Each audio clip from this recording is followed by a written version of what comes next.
देखिए, हमारा बहुत स्पष्ट मानना है कि जो 1926 के श्रम कानून हैं और 1968 के हैं, इन श्रम कानूनों में कुछ अधिकार मजदूरों को मिले हुए हैं, जिनमें हड़ताल का भी अधिकार मिला हुआ है।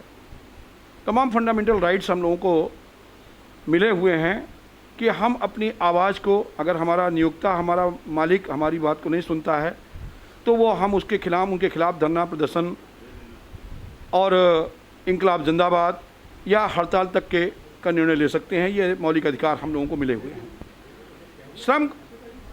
श्रम कानून में संशोधन करके ये कर्मचारियों के या मजदूरों के अधिकारों को छीनने का काम किया जा रहा है।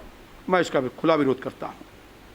साथ ही साथ ये भी मैं आपसे निवेदन करूँगा कि आज जहाँ एक तरफ रेलवे रात दिन 24 आवर्स काम करके और एक कीर्तिमान स्थापित कर रही है इस कोरोना में, आज सारे केंद्रीय कर्मचारी, ख़ास तौर से रेलवे के जो कर्मचारी हैं, उन्होंने इस आपदा की घड़ी में सबसे ज़्यादा मेहनत करके और अग्रणी पंक्ति में तो दो, उनका एक तो सबसे बड़ी डिमांड है उनकी कि हमारी ओल्ड पेंशन स्कीम लागू की जाए और न्यू पेंशन स्कीम समाप्त की जाए। आज बहुत सारे बच्चे, लगभग 7 लाख के आसपास जो है वो न्यू जनरेशन है जो 1 जनवरी 2004 के बाद रेलवे में है और वो सब नई पेंशन स्कीम से गवर्न हो रही है। तो उनकी एक बहुत चिरपरिचित मांग है जो लागू होना चाहिए कि उस पर उनको पुरानी पेंशन स्कीम के तहत लाया जाना चाहिए और ये सही समय भी है। दूसरा ये कि जो हम लोगों का डीए फ्रीज किया गया, इस संबंध में हमारे general secretary all India railway mess federation के कॉमरेड श्री गोपाल मिश्रा जी ने कैबिनेट सेक्रेटरी को, हमारे एनजेसीए के जो है स्टाफ साइड के सेक्रेटरी भी हैं हमारे, तो वो उन्होंने कैबिनेट सेक्रेटरी भारत सरकार, डीओपीटी के सेक्रेटरी सभी से बात किया है, फाइनेंस सेक्रेटरी से भी बात किया है और उन्होंने कहा है कि इस पर पुनर्विचार किया जाए। 1.5 साल के लिए हमारा डीए फ्रीज किया जाना, ये जो है हमारे साथ अन्याय है। हम रात दिन मेहनत कर रहे हैं। हम लोगों को आज भी 50 लाख रुपए का जो रिस्क कवर बीमा है वह अभी तक कहीं किसी सरकार ने अनाउंस नहीं किया, जबकि हम कोरोना योद्धाओं की अग्रणी पंक्ति में खड़े हुए हैं। तो रेलवे के लिए भी 50 लाख रुपए का बीमा रेलवे कर्मचारियों के लिए भी होना चाहिए अगर उनको कोई कैजुअलिटी हो जाती है उनके साथ में। तो एक बात। दूसरी बात ये कि हमारी ओल्ड पेंशन स्कीम बहाल की जाए और जो 1.5 साल का हमारा डीए फ्रीज किया गया है उस डीए को हमारा वापस किया जाए। हम इसका डीए फ्रीज किए जाने का हम विरोध करते हैं और अगर करना था, कोई बात करना था तो हम लोगों से बात करके किया जाना चाहिए था। एक दिन की हमका वेतन हम लोगों ने देने से सहर्ष हम लोगों ने स्वीकार किया कि एक दिन का वेतन दे दिया जाए और हमारे वेतन से काट ही लिया गया। हमने करोड़ों रुपए जो है सरकार को के खाते में जमा करने का काम किया गया। लेकिन इस तरह बिना हम लोगों से बात किए हुए, जो हमारे एनजेसीए के फैसला है कि भाई कोई भी काम करना है तो हमसे बात करके करना है, और वो उन्होंने बिना बात किए हुए अब जो है एक तुगलकी आदेश जारी कर दिया और हमारा डीए फ्रीज कर दिया गया। ये बिल्कुल उचित नहीं है और इसका जो है एनी रेलवे मजदूर और all India railway mess federation, इसका हमारे महामंत्री कॉमरेड श्री गोपाल मिश्रा जी ने पहले विरोध किया हुआ है। तमाम चिट्ठियाँ भी लिखी हुई हैं और उस पर उन्होंने सरकार से पुनः विचार करने का आग्रह किया है। मेरा नाम मोहित है, मैं इंक्लाई मजदूर संघ बरेली का कार्यकर्ता हूँ।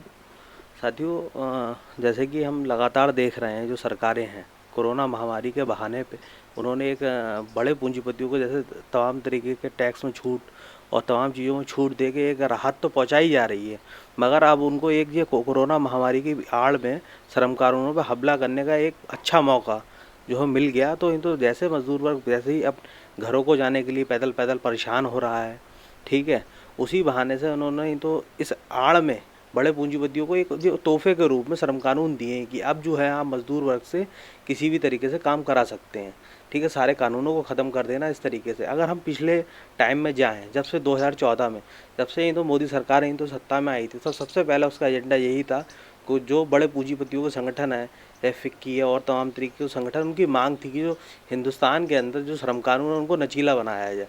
जैसे कि हमने देखा पिछले टाइम में एफटीई और नीम परियोजना के तहत जो तमाम कानून जो लेके आए थे जी, जैसे अपेंडिक्स अधिनियम जो कानून था पहले के टाइम में, तो कोई भी व्यक्ति अपेंडिक्स करने आता उसका एक दायरा होता था, उस अपेंडिक्स को बढ़ा के इन्होंने 3 साल कर दिया। जैसे कोई भी स्टूडेंट है, कोई ITI GTI करके तो किसी भी कंपनी में अपेंडिक्स करने जाता है, जैसे जिस कंपनी का टर्नओवर जो है तो 25 करोड़ से ऊपर होता है, तो उस कंपनी को सीधे सीधे इन लोगों ने ये ऑफ़र दे दिया है कि आप जो है 30% मजदूर जो है अपेंडिक्स पर रख सकते हैं अपने यहाँ पर, ठीक है। अपेंडिक्स का दायरा बढ़ा दिया गया है, तो एक ये एक लंबी बात है अपने आप में। अगर हम एफटीई की बात करें, ऐसी एफटीई के तहत इन्होंने तो मज़दूरों पे हमले बोले, ठीक है। जैसे मजदूरी को 178 से 176 पे लेके आए ये, ठीक है। जो ट्रेड यूनियन एक्ट थे, जो मजदूरों ने अपने लड़के अंग्रेजों के टाइम से पूर्व में लड़के तो हासिल करे थे, आज उन पर तेज़ी से हमला बोला जा रहा है। हमें देखने की ज़रूरत है आज जो मजदूर के हालात हैं वो और बद से बदतर होने की स्थिति में जा रहे हैं। जैसे अखबार में ये तो बड़े इस तरह से छाप दिया गया कि अब मजदूर 12 घंटे से ज़्यादा काम नहीं करेंगे। अगर हम पूर्व में जाके, अगर फैक्ट्रियों के अंदर जाके, दुकानों के अंदर, अस्पतालों के अंदर जाके परीक्षण करें तो पहले से ही मजदूर जो है 12-12 घंटे काम कर रहे थे। और जब इस बुरी स्थिति से मजदूर गुजर रहा है और उस पर एक ठप्पा और लगा दिया गया है कि अब जो है मजदूर 12-12 घंटे काम करें। क्या इस देश की बागडोर इन तो हर तरफ से हर समस्या को मजदूरी अपने कंधों पर ढोएगा? क्या इन पूंजीपतियों पे भी कोई बैन लगाया जाएगा? जैसे हम देखें आज पूरे हिंदुस्तान के अंदर इन तो वेंटिलेटरों की कमी है। क्या सरकार ने जो बड़े बड़े उद्योगपति लोग हैं, बड़े बड़े पूंजीपति जो हॉस्पिटल अपनी बड़ी बड़ी इमारतें लिए बैठे, क्या उनका इन तो सरकारीकरण करने के लिए कोई ऑब्जेक्शन करा या कोई उस पर कोई कदम उठाया? नहीं उठाया। मगर ये तो ये कोरोना महामारी के तहत सरकार ने एक बड़े पूंजीपतियों को एक बहाने के उनकी पूंजी बढ़ाने के लिए एक जो ऑफर के रूप में तो श्रम कानूनों पर हमला बोला है। इंक्लाई मजदूर केंद्र इसका पुरजोर विरोध करता है।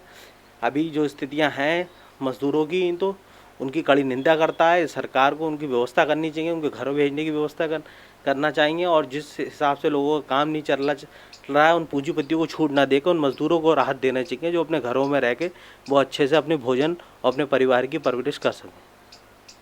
सर, मेरा नाम आनंद है। मैं इंक्लाई मजदूर केंद्र का कार्यकर्ता हूँ। साथियों, इस समय पूरा देश, पूरी दुनिया इस समय जो कोरोना से संकट है, ये महामारी पूरे देश में बुरी तरह फैल चुकी है, पैर पसार चुकी है। यहाँ पर हिंदुस्तान में भी इस तरीके की बहुत सारी घटनाएं अब देखने को मिल रही हैं।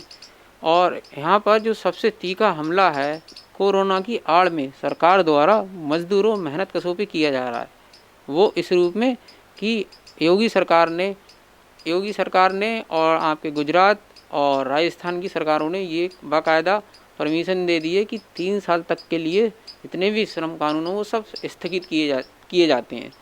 साथियों, सोचने वाली बात है कि एक समय में वो कानून जब अंग्रेज़ों से लड़कर हमने ले लिए थे, हमारे देश के बुजुर्गों ने, हमारे देश के वीर क्रांतिकारियों ने, उनका आज कैसे जो है पूंजीपतियों के लिए रास्ता खोल दिया जा रहा है। आदमी 12-12 घंटे जब काम करेगा तो उसकी जीवन परिस्थितियाँ कैसी होंगी?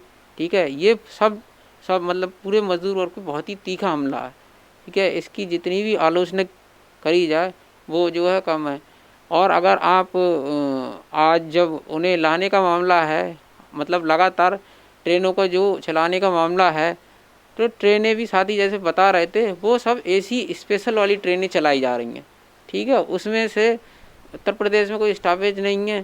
ठीक है, बहुत ही ज़्यादा मजदूर जो है आज भी ट्रेनें चलाने के बावजूद बहुत सारे लोगों के पास पैसे नहीं हैं, वो लोग ऐसे ही गुजर बसर कर रहे हैं।